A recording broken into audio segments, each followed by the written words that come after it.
buenos días, amados hermanos. Es un gozo y un privilegio el poder compartir juntos este bello tiempo en la mañana. Le damos gracias a Dios por la bendición de haber podido avanzar en el conocimiento de estas 7 epístolas de Juan a las iglesias del Apocalipsis. Específicamente hoy nos corresponde la última iglesia, la iglesia de la Odisea, y vamos a estar precisamente estudiando en los versículos del 14 al 22 del capítulo 3.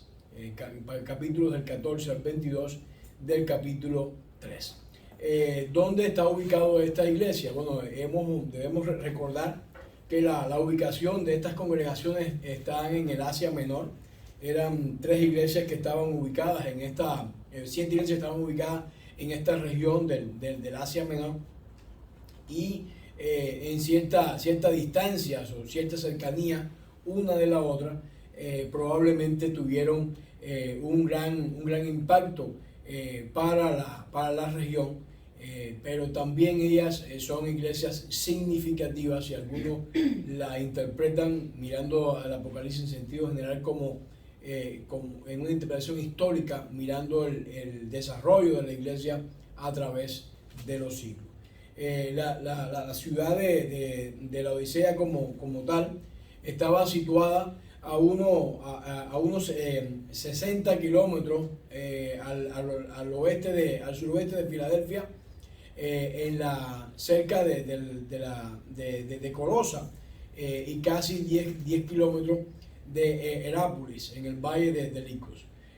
Lo sabemos porque la palabra de Dios en Colosenses, la epístola de Pablo a los Colosenses, pues se describe la ubicación. Son pocos los versículos donde en la palabra se menciona a la Odisea, pero la epístola de Pablo a la iglesia de Colosa era una que estaba dirigida precisamente a la iglesia de la Odisea. Eran iglesias cercanas, eran iglesias vecinas, pudiéramos decir. Colosenses capítulo 4, versículo 13 dice: porque de él doy testimonio de que tiene gran solicitud por vosotros, por los que están en la Odisea y los que están en Hierápolis. Es decir, el misionero pues tenía cierta relevancia o cierta preocupación por cada uno de estos elementos. La Odisea tenía una característica muy importante.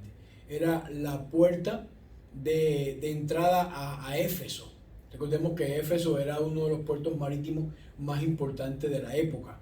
Y también debemos recordar que este es también uno de los significados que en el mensaje que se le da a la Odisea. Dice: yo estoy tocando la puerta. Es decir, para ellos era significativo que ellos como ciudad representaban un paso de un lugar a otro. Era también la puerta de entrada a Siria. Es decir, que ustedes pueden mirar que la ubicación geográfica de la Odisea le facilitaba mucho el comercio, mucho el progreso, el desarrollo. La Odisea era una de las ciudades ricas, o probablemente de las más ricas de toda aquella temporada. Pero también en la Odisea, conocida también como Diospolis, en una etapa de su historia, pudiéramos decir, era una de las ciudades que adoraban a Zeus, el famoso dios griego de la mitología griega. Alrededor de 250 antes de Cristo, el gobernador sirio Antíoco II extendió su influencia hacia el oeste y conquistó la ciudad, y le puso entonces el nombre de la Odisea en honor a su esposa. Este es lo que explica el cambio de nombre que la ciudad experimenta. En el 250 antes de Jesucristo, el sirio Antíoco II pues hizo estos cambios. También Antíoco construyó un sistema de carreteras. Estamos hablando del 250 antes de Cristo. Un sistema de carreteras era un sistema avanzado para la época, un sistema de camino, facilitaba las comunicaciones, hacía que el comercio también progresara y se desarrollara en los caminos de ese tiempo. Y eso hizo que la ciudad de la Odisea aumentara su tamaño. Es decir, y con el aumento de tamaño también aumenta la importancia, porque más personas estaban viviendo o estaban en este lugar. Eso hizo que la Odisea se convirtiera en un centro de influencia importante en la región. Pero además, como estaba ubicada en un valle, la cría de ovejas y algo que es muy significativo en los habitantes de esta región era algo también muy importante. Especialmente se destacó en algo que se llama lana negra, la exportación de lana negra. Normalmente la lana es blanca, entonces había una variedad una especie de ovejas de color diferente, y eso lo destacó o lo hizo famoso en su época. Esta lana negra se hacía para ropa corriente, pero también hacía que fuera el vestuario, se usara para el vestuario de los soldados, y eso era importante. También ellos se destacaron por la invención de un colirio a través de sílice, hacían un ungüento para la vista que se hizo bien famoso en la región, sobre todo para combatir inflamaciones visuales o problemas oculares que hacían de la vista de las personas un gran problema. Este florecimiento de la Odisea en su escuela de medicina lo hizo también que se especializara en oído y vista. Oídos y vista. Estamos hablando de una ciudad entonces que abundaban los oftalmólogos de ese tiempo, ¿no? ¿Cómo se llama? Los otorrinos y la oftalmología tenía un gran desarrollo en ese tiempo. Esto lo hizo famosa. Es decir, este desarrollo médico hizo que la ciudad se hiciera famosa. Ahora, como todas las cosas que a veces la vida sube y otras veces desciende, en el 17 después de Cristo ellos tuvieron un terremoto. Un terremoto que, como ustedes miran, hemos mirado a lo largo de la historia de toda esta región, en esa época fue devastador, no solamente para la iglesia de la Odisea, sino para toda la región.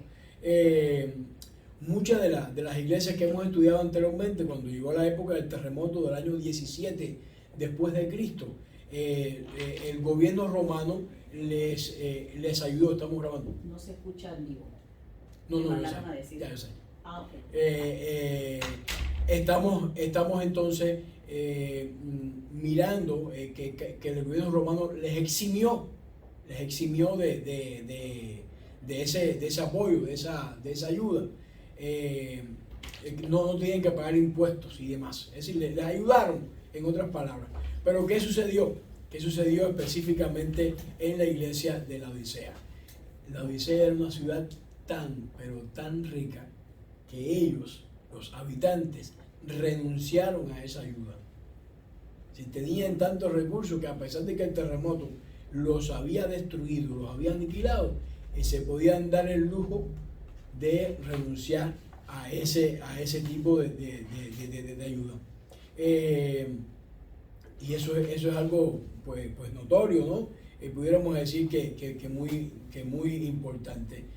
Es también necesario destacar que en la iglesia de la Odisea, o en la ciudad, perdón, de la Odisea, Antíoco, que hemos mencionado como el sirio anteriormente, en el año 42 se acordaban que los sirios movían de determinadas regiones a los habitantes y los llevaban a otra región diferente. Llevó varias familias judías a esa región, y algunos atribuyen que esas familias judías, al llegar a la región, pues fueron los motivadores de ese impacto económico y ese desarrollo económico que la ciudad de la Odisea experimentó.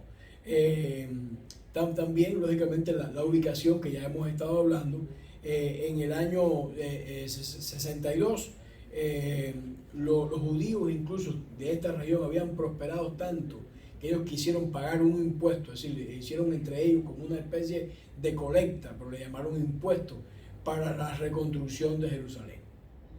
Es decir, que ustedes en esta descripción pueden apreciar que había un desarrollo, pudiéramos decir, económico importante.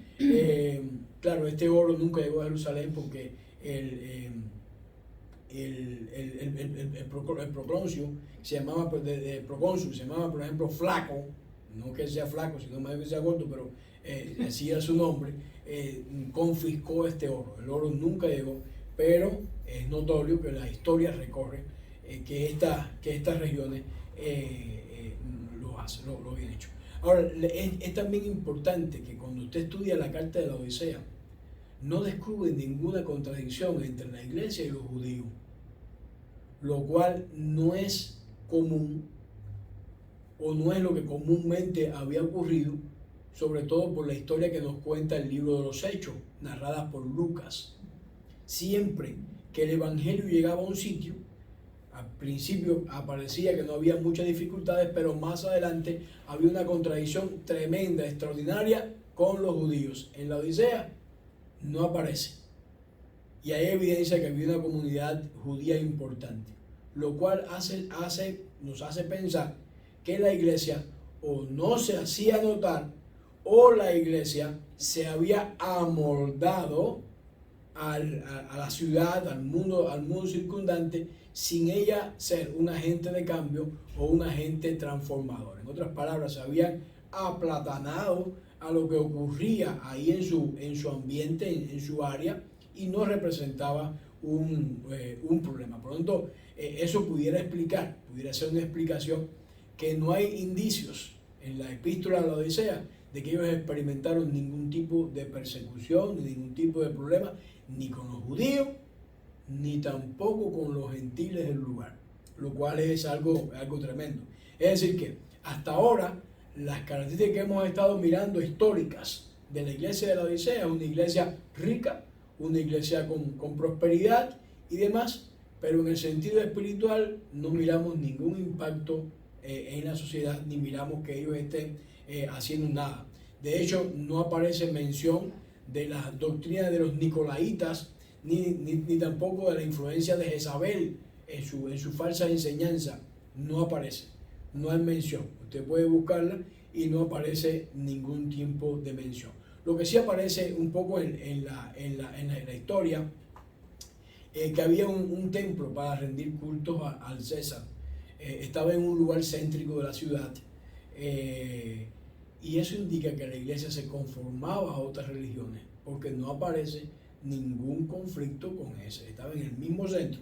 Saben que típicamente las construcciones de las ciudades, sobre todo los que formamos parte de países que han sido colonias españolas, la fundación del pueblo, lo primero que se hacía era la catedral o la iglesia católica, con su campana y su cosa, su parque para que las personas tuvieran el tiempo, y a partir de ahí se construía el pueblo. Bueno, en la Odisea era todo lo contrario. El templo al César, o el culto al César, era el que ubicaba el centro de la ciudad, y toda la ciudad giraba alrededor de él. Y no aparece contradicción entre la iglesia y ese servicio. Quizás eso es algo importante a mencionar. También Jesús no pronunció ninguna palabra de alabanza o ponderación de esta iglesia. No la alabó por nada. Si usted mira las cartas anteriores que hemos estado observando y estudiando durante estos días, siempre, en todas, a pesar de que el Señor había, en algunos casos los regañaba por algunos detalles o algunos elementos que ellos debían de cambiar y demás, les alababa también por otros que ellos estaban haciendo de manera correcta y les animaba a que se mantuvieran haciéndolo de esta manera. En el caso de la Odisea no aparece ni lo uno ni lo otro. En otras palabras, la iglesia de la Odisea existía, estaba presente, pero no estaba jugando su rol de proclamar el mensaje del Evangelio de Jesucristo. Por lo tanto, en esta breve síntesis que hemos estado dando desde el punto de vista histórico, también es importante que mencionemos que el suministro de agua de la ciudad, sabe que siempre es importante en las grandes ciudades de dónde viene el agua. Venía de Hiriápolis. Recordemos que ya habíamos mencionado en Colosenses capítulo 4, versículo 13, esta ciudad. Ya hemos visto que Hiriápolis estaba a unos 10 kilómetros. Es decir, había como una especie de canal, acueducto, que transportaba o trasladaba el agua por 10 kilómetros hasta llegar a ese lugar. Las fuentes de agua eran aguas termales, pero ricas en carbonato de calcio. O sé si ustedes han estado en algún lugar. Estuve viviendo en una ocasión en un pueblo que tenía aguas termales. Son muy saludables, muy buenas para los dolores de artritis o cuerpo, musculares, en fin. Pero para tomar, recuerdo una vez que me tocó tomar esa agua, porque no había. Entonces tuvimos que colocar el agua, dejarla como 3 días, y entonces después que se le fue, en ese caso estaba contaminada con azufre. Esta agua de que llegaba a la Odisea estaba contaminada, o el ingrediente que tenía era carbonato de calcio. Y llegaba 10 kilómetros, imagínense, por todo ese lugar tan caliente. Llegaba tibia el agua a la ciudad. Tenía un gran valor medicinal, pero recordemos que el agua tibia es un poquito vomitiva, pudiéramos decir. Toma agua tibia, tiene mal estómago y eso le da como náuseas a cada uno de nosotros. Miremos entonces, mirando el texto como tal, los primeros versículos que ocupan nuestro estudio del 14 al 16. Y es donde se establece una descripción espiritual de lo que acontecía en la Odisea. Apocalipsis capítulo 3, versículo del 14 al 16, describe lo que estaba sucediendo en la iglesia de la Odisea. Dice la palabra de Dios: escribe el ángel de la iglesia de los laodicenses. He aquí el que dice amén, el testigo fiel y verdadero, el principio de la creación de Dios. Y aquí algo también interesante en esta epístola. Adelante, hermano. Algo también interesante en esta epístola. Recordemos que la Odisea estaba cercana a la ciudad de Colosa, lo cual sugiere que Epafra, el colaborador fiel de Pablo, era el misionero de ese sitio. No estamos hablando de esta época donde se escribe la carta, sino de la época donde se fundó, se organizó. Epafra, en la escritura, es mencionado como alguien muy allegado a Pablo y muy fiel en el evangelio, lo cual hace notorio que las primeras generaciones de esa iglesia fueron verdaderamente bien apegadas a la palabra, pero por alguna razón, en algún momento de la historia de la iglesia comenzó a declinar desde el punto de vista espiritual. Aunque mantuvo su progreso económico, espiritualmente tuvo un declive, pero a tal punto que acabamos de mencionar que no aparece ni un regaño ni una exhortación. Es lo típico en esta iglesia. Muy curioso. Recordemos que Pablo le escribe, ahí usted puede buscar en Colosenses capítulo 4, versículo 16, Pablo le escribe una carta a la iglesia de la Odisea. Ahora busquen en su Biblia la epístola de la Odisea. ¿Hay alguna carta que diga que se llama la Odisea usted tiene en su Biblia? Esa es una carta perdida, alguna de las cartas perdidas que nunca se supo, nunca, pero hay registro o hay menciones en la Biblia de que Pablo le había escrito. Le escribió a Colosa y le escribió a la Odisea. Conservamos y tenemos la de Colosa, pero no se conserva la carta a la Odisea. No disponemos de información si Pablo en algún momento visitó la ciudad. Es probable, porque como estaba cerca de Colosa, es probable que la haya visitado, pero no hay ningún registro en ninguna parte. Ahora, quizás después que Pablo fue puesto en libertad de su prisión en Roma, visitó la ciudad de Colosa. Entonces, recordemos que si visitó Colosa, entonces es lógico que como el gran misionero haya ido en un momento a la Odisea, pero no hay un registro, no hay una mención. Todo lo que estamos hablando ahora son cuestiones de suposición. En Filemón capítulo 22 hay mención que después de la salida de prisión Pablo fue a Colosa. No se menciona la Odisea. Ahora, por una cuestión lógica, uno dice, bueno, si de pronto fue a la iglesia de Coral Park, no es nada que vaya a la iglesia de los Bravos que está aquí cerquita, pero no lo podemos afirmar categóricamente. Ahora, de todas las 7 cartas a las iglesias en Occidente, esta es la única en que la descripción de Cristo no se basa en la aparición de Jesús, de Apocalipsis capítulo 1. Recuerden que Jesús aparece a Juan en el capítulo 1, Juan había estado, un discípulo de Jesús, había estado continuamente frente al Señor. Pero este Señor que aparece en Apocalipsis 1 era diferente. Recordemos su aspecto, su rostro, las vestiduras blancas. Tal es así que Juan se desmaya. Pero cada una de las 7 iglesias, Juan empieza escribiendo con una descripción de esa, el saludo contiene una descripción de esa aparición del capítulo 1. En la Odisea es la única carta donde esto no ocurre. También un dato curioso que podemos pues tener y aprender. La descripción que Jesús hace de sí mismo proviene más bien de textos del Antiguo Testamento, específicamente de la profecía de Oseas. Transmite la idea de que el que está hablando la Odisea es el verdadero, cuando dice el firme, establecido, el que tiene una confianza absoluta y plena en el Señor, el digno de confianza. De esta manera es saludado el Señor. En otras palabras, el Señor se llama a sí mismo, en el origen griego la palabra es arjé de la creación, el principio de la creación.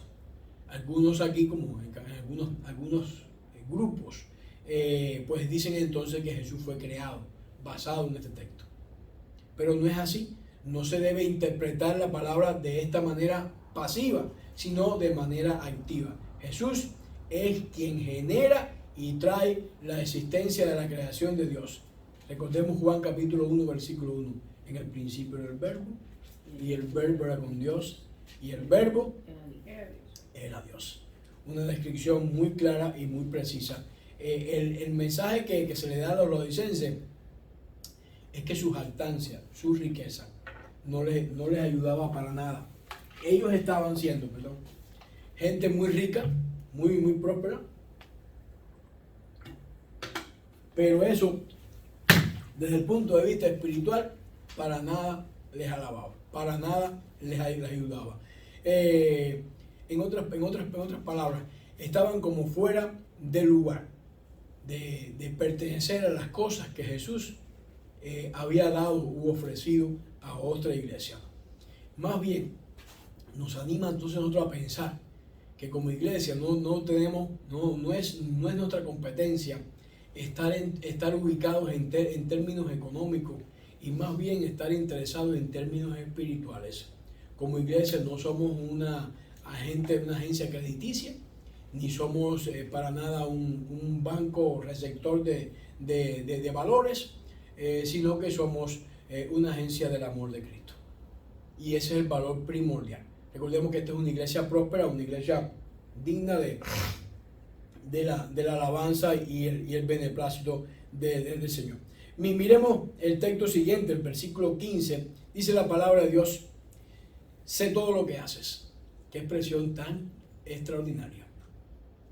El Señor dice: sé todo lo que haces. Versículo 15, capítulo 3. Sé todo lo que haces. Qué importante esta expresión. Porque nuestras vidas están muy claras delante del Señor. Dice: no eres frío ni caliente. ¡Wow! Y eso, cuando decimos el recuento histórico, nos anima a pensar que para ellos era muy importante, porque todos los días tenían que observar o tenían que tener presente el agua que llegaba de Hierápolis, 10 kilómetros, llegaba caliente o tibia a la ciudad, ni caliente ni fría, tibia a la ciudad. Y si ellos interactuaban con esa agua, imagino que algún niño, alguna persona siempre desesperado quería, y eso le provocaba pues vómito. El Señor le está recordando exactamente esa imagen: no eres frío ni caliente. Y el Señor dice: qué bueno que fuera o frío o caliente. El frío es el que está en el mundo, el caliente es el que está bien cerca del Señor. El que está bien cerca del Señor está bien, y el que está en el mundo tiene la oportunidad de venir al Señor. El Señor le dice: ojalá fuera o lo uno o lo otro, pero no, eres tibio. Ahora, la expresión te voy a escupir de mi boca. Fíjense que no dice te escupiré mañana, sino que va a estar casi que inmediatamente la acción, lo cual sugiere que llevaba tiempo en el cual el Señor le había dado oportunidades para que la iglesia se arrepintiera, y hasta la fecha no existía ningún indicio de este arrepentimiento o de este cambio. Adelante, mi hermano. En términos de obras, se encuentra también en otras cartas. Aquí significa exactamente lo mismo que en la carta de Sardi: obras incompletas que no vale la pena mencionar. Obras incompletas. Te he estado mirando y lo que he visto de ti son cosas incompletas que no cuentan. No lo has hecho bien, pero ni lo has terminado de hacer. Es decir, son cosas inconclusas, exactamente. Obras incompletas que no vale la pena mencionar. Y Jesús conocía a la iglesia de Sardi, como igualmente nos refiere el texto que conocía a la iglesia de la Odisea. Para esta iglesia tuvo palabras de reproche. Ya no estaban activas y vivas. Pocos fieles en Sardi eran como brasas resplandecientes en la ceniza. Ahora, la de la Odisea era como una fuente. La fuente de agua que ellos tenían, que llegaba tibia. No era ni fría ni caliente. No era ni una cosa ni la otra. No era ni del mundo ni cristiano. Usted se ha visto cosas, qué pérdida de identidad tan extraordinaria aparece en este texto. Es algo relevante que como creyentes debemos estudiar y debemos observar y debemos estar dispuestos a mirar. Sus descendientes eran tibios, no tenían interés en ser testigos de Jesucristo, en vivir una vida de servicio para el Señor, o en predicar o enseñar o evangelizar a otras iglesias, en ganar a nadie para el reino. No estaban sencillamente interesados en eso. ¿En qué estarían interesados? Quizás el contexto sugiere que estaban interesados en el billete. No lo dice, pero uno puede suponer. O estaban interesados en amoldarse al mundo y no buscarse problemas. No lo dice, pero es una suposición que podemos hilvanar y pensar en el texto. Lo que sí dice claramente es que lo que debían hacer no lo estaban haciendo. No lo estaban haciendo. Eran apáticos, indiferentes, despreocupados en cuanto a las cosas del Señor. Es decir, estaban viviendo, un término vulgar, en la prángana, ¿no? Estaban, escuchado eso, viviendo en la prángana. O algunos han escuchado que dice, estoy viendo como Carmelina. Yo tampoco sé quién es Carmelina ni cómo vivía, ¿no? Pero es una expresión que se usa en esos tiempos o momentos. Pero por cuanto eres frío y tibio, te vomitaré de mi boca, te vomitaré de mi boca. Ya hacemos referencia de las fuentes termales que estaban llegando a la ciudad y se yo creaba un ambiente nauseabundo. Colosa, que estaba a 18 kilómetros de distancia, disfrutaba de agua viva. Es también muy interesante que Pablo mencione Colosa y no mencione la Odisea. Es tan notorio que se haya perdido la carta de ellos. Son detalles que nos deben hacer reflexionar y nos deben hacer pensar. ¿Cómo es un creyente tibio? ¿Cómo es un creyente tibio? ¿Qué es un creyente tibio? Aquí tengo algunos de los síntomas de la tibieza. Ya no oran al acostarse. Ya no oran al acostarse. Usted dice, bueno, ¿y hay que orar al acostarse? No. Pero tampoco orar al levantarse, ni orar al mediodía, ni no habla con el Señor. Ese es un creyente tibio. Yo puse el acostarse porque es el momento a veces que uno, como decimos, uno va a consultar con la almohada, ¿no? Y va a preguntar al Señor y pedir perdón. Ya no oraba al comenzar el día. Para ir al culto, ¡wow! Dios mío, hoy domingo, mejor ni voy a esa escuela dominical, ese servicio. Pereza, morosidad. ¿Cuándo fue el último ayuno? Hace un año que ayunamos, o 2. Hace tiempo que no ayuno. Se ríe de chistes de doble sentido, lo cual es sinónimo. Estoy poniendo sencillamente algunas características. Lo que el mundo vive es normal para él.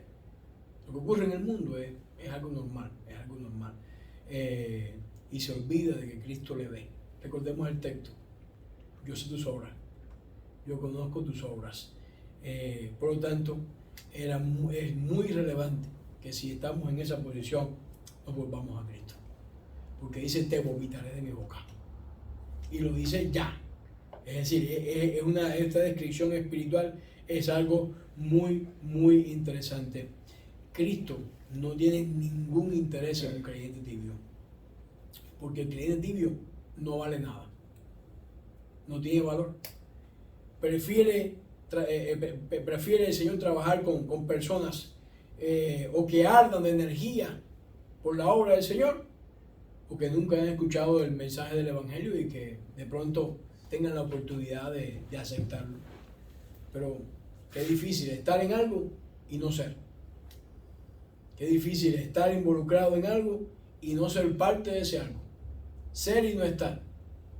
Ese es todo un dilema filosófico. Es algo interesantísimo que debemos hacer. Este es el agua con carbonato que nos hace vomitar. Esos son los cristianos nominales, vacíos de obras espirituales. Vacíos de obras espirituales, que son desagradables para el Señor. Y dice la palabra, y estoy a punto de vomitarlos de mi boca. Note lo que el texto dice, te vomitaré de mi boca. Sino más bien, estoy a punto de vomitarte de mi boca. La gracia del Señor le había dado tiempo ya para arrepentirse. Ya iba a ocurrir. Prácticamente era inmediato de que esto estaría ocurriendo. El reproche por la conducta de los laodicenses aparece a partir del versículo 17. Dice, tú dices, Señor, soy rico, tengo todo lo que quiero. Es lo que decían los laodicenses. No necesito nada. Y no te das cuenta de que eres un infeliz, un miserable, eres pobre, ciego y estás desnudo. Oiga, ¿usted nunca ha pensado que estaba muy bien vestido?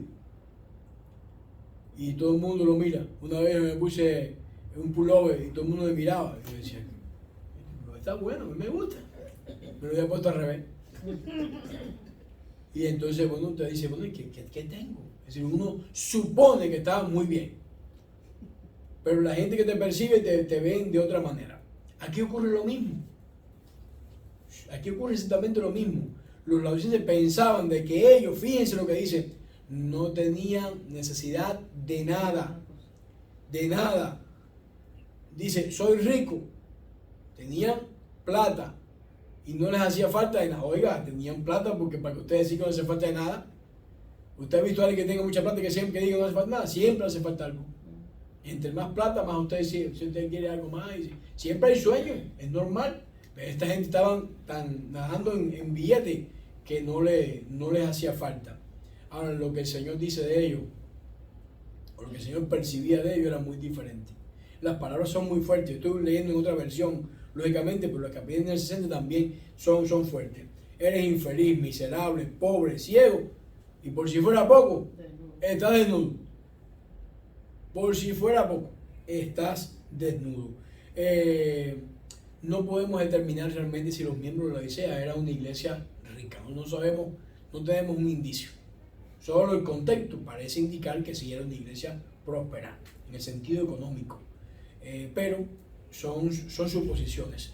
Los habitantes de la Odisea sí eran ricos y prósperos. Entonces es lógico que los ciudadanos de la ciudad sean. ¿De qué se compone la iglesia? De las personas que viven en la ciudad. Entonces es lógico. Ellos se enorgullecían de ser independientes. Recordemos en la historia, ustedes se acuerdan en el recuerdo histórico, cuando de pronto el procónsul les envió de plata cuando el terremoto. ¿Y qué dijeron ellos? No, aquí no hace falta.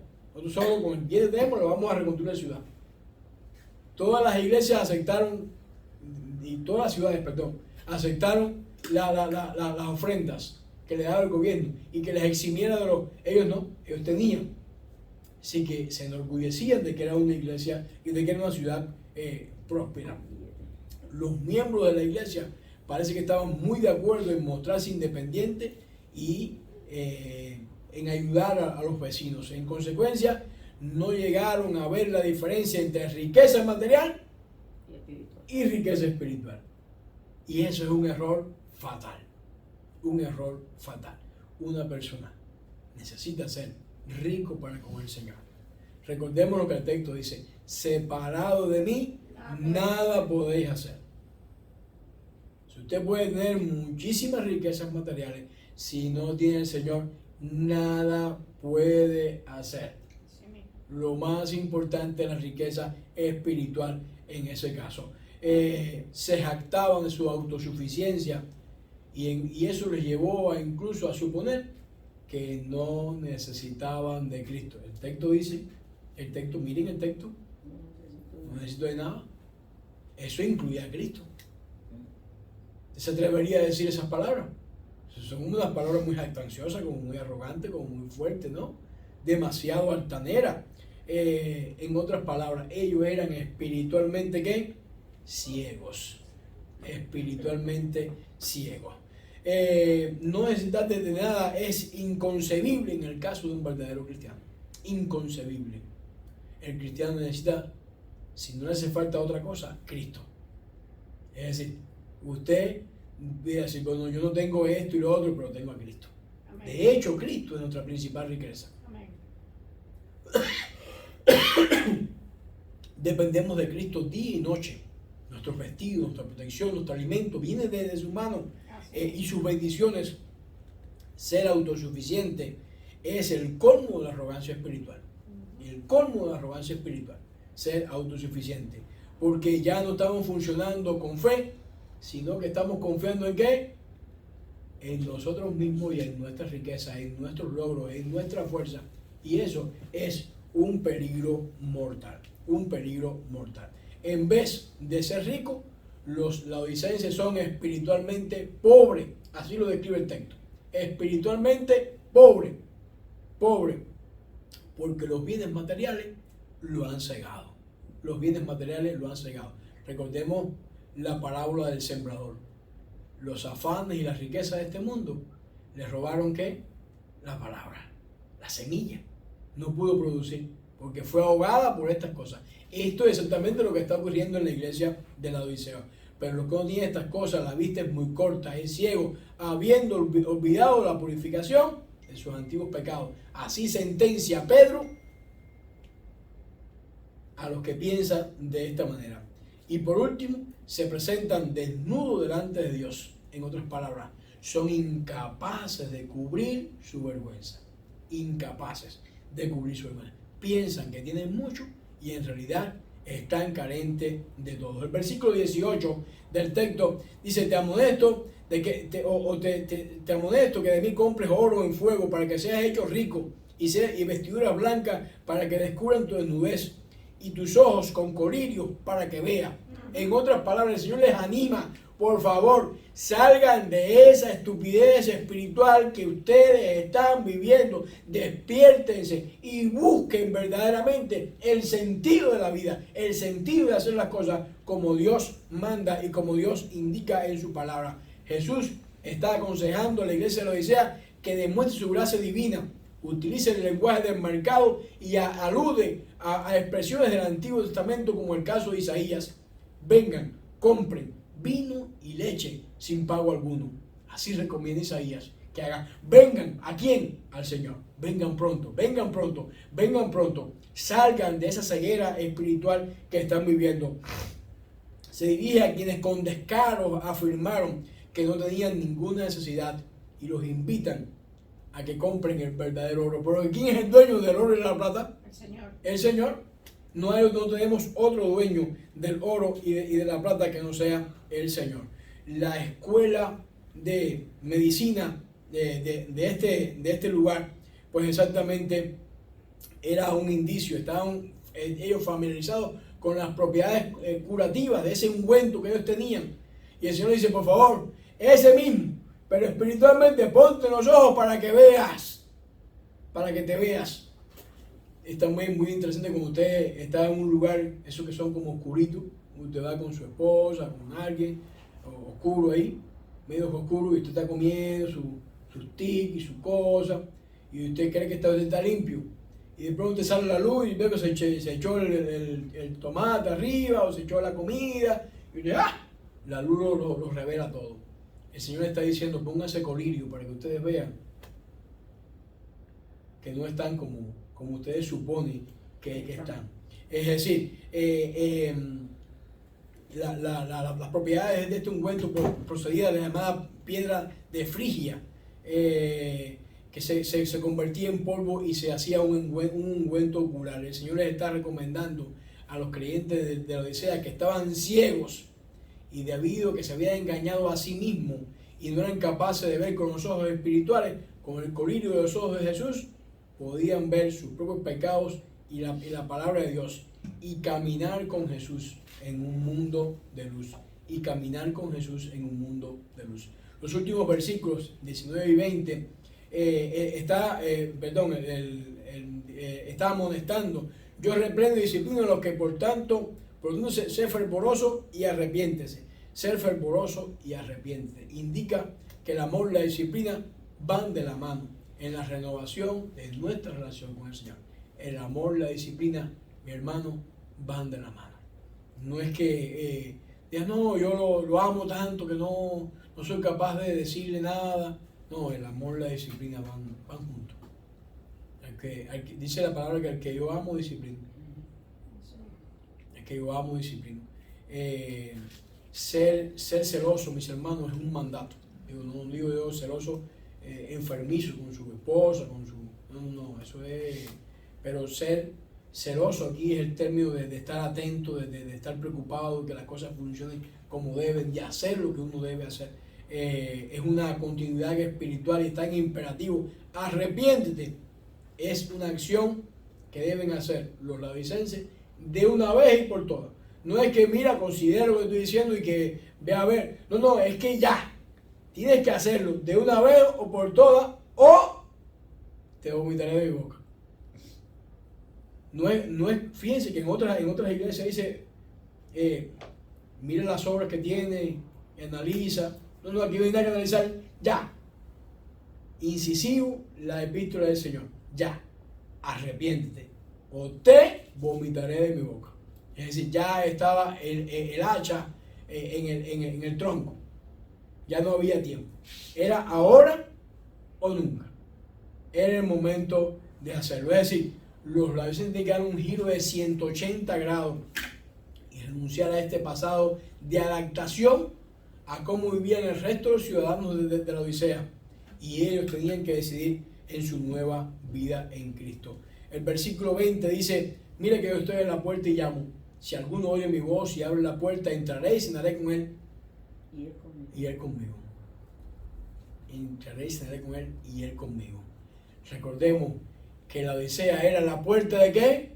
A Éfeso. ¿Y la puerta a quién? A Siria. Era importante el paso que se hacía a través de esta ciudad. Otras ciudades del área también jugaban este mismo rol.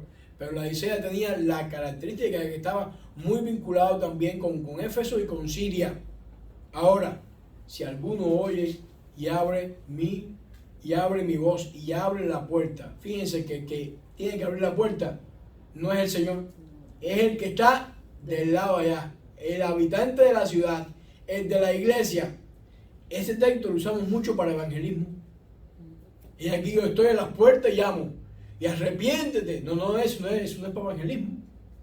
Es un texto mal usado en evangelismo. ¿A quién está hablando? A la iglesia de la Odisea. ¿Quiénes son los que tienen que arrepentirse? La iglesia. Ya eran creyentes, ya estaban convertidos, pero no estaban haciendo las obras que debían hacer. Entonces, arrepiéntete, abre la puerta, que va a entrar el Señor a limpiar, recoger y arreglar toda tu casa, que está todo en desorden, porque tú no tienes buena vista. Compra el colirio para que hagas eso. Esto es un texto para la iglesia, no es un texto para los nuevos creyentes. A veces le decimos, no, arrepiéntete, ven. No, eso es para ti, que ya estás dentro. que estamos dentro, pero también tenemos que arrepentirnos muchas veces. Toca de forma insistente el Señor. Aquí yo estoy en las puertas, toca de forma insistente. Ahí está. El Señor no quiere llevarnos para mal, quiere que nos arrepintamos, quiere que tomemos el camino recto. Lo llama también de forma individual. Aquí yo estoy a la puerta de tu corazón, del mío, a la puerta, individual. Cada cual tiene que responder y le da la responsabilidad a cada uno de ellos de que sean los que abran la puerta. El término indica que el llamamiento es arrepentirse. Es un llamamiento amplio, es un llamamiento inclusivo. Todo el que abre va a recibir. Jesús no solo está a la puerta del corazón del pecado y toca con insistencia, sino que también le invita a que se arrepientan. En cuanto una persona responda, ahí está el Señor, presto para ayudar y para traer la renovación de un corazón. Dice que va a entrar y va a cenar con Él. Va a tener que comunión con Jesús nuevamente. Comunión en ese sentido. El Señor es el anfitrión y Él va a estar. Ese texto nos regala también las promesas. La iglesia tiene promesas. Y para la Odisea no es la excepción. Dice, al que venciere, le daré que se siente conmigo en mi trono, así como yo he vencido y me he sentado con mi Padre en su trono. Yo he vencido y me he sentado con mi Padre en su trono. El Señor les promete a aquellos que abran la puerta y que tengan este cambio y transformación, que Él se va a sentar en su trono. Cristo llevó a cabo su obra mediadora por nosotros y está ocupando un lugar primordial al lado del Padre. Jesús ha triunfado, hizo su obra, lo dijo en el Calvario: consumado es, su grito de victoria, consumado es, la obra está hecha, abrió el camino. Yo soy el camino, la verdad y la vida. Nadie viene al Padre sino por mí. Ese Cristo victorioso está compartiendo su victoria también con la iglesia de la Odisea. Y al final, el versículo 22, que cierra esta epístola, dice: el que tiene oído, oiga lo que el Espíritu dice. Y vean ustedes, la expresión, a las iglesias. Miren cómo termina, cómo termina. No es a la iglesia. ¿A quién está dirigida la carta? A la iglesia de la Odisea. Pero el texto no termina en singular, sino en plural. A las iglesias. Te está hablando a ti y a mí, que conformamos esta iglesia. Escuchemos, porque lo que el Espíritu le dice a la Odisea también puede ser lo que el Espíritu nos está diciendo a nosotros. Y este capítulo concluye con este dicho que ha estado en boga en todas las epístolas anteriores, en las 6 epístolas anteriores. Este mensaje viene del Señor, es un mensaje de alabanza, es un mensaje de reproche, pero también es un mensaje de promesa. Por lo tanto, aprendamos tú y yo, mi hermano, que somos suficientes en Cristo. Suficientes solamente en Cristo. Oremos. Padre Santo, te damos muchas gracias en este tiempo y en este momento, Señor, por tu bendición, por tu cuidado, por la manera tan maravillosa en la cual tú nos ayudas y permite, Dios del cielo, que también pongamos atención a cómo estamos viviendo y que, Dios del cielo, nos volvamos a ti y que seamos bien ardientes en hacer tu obra y no tibios para que tú nos vomites de tu boca. Ayúdanos, oh Padre Celestial, y bendice tu pueblo. En el nombre de Jesús. Amén. Amén.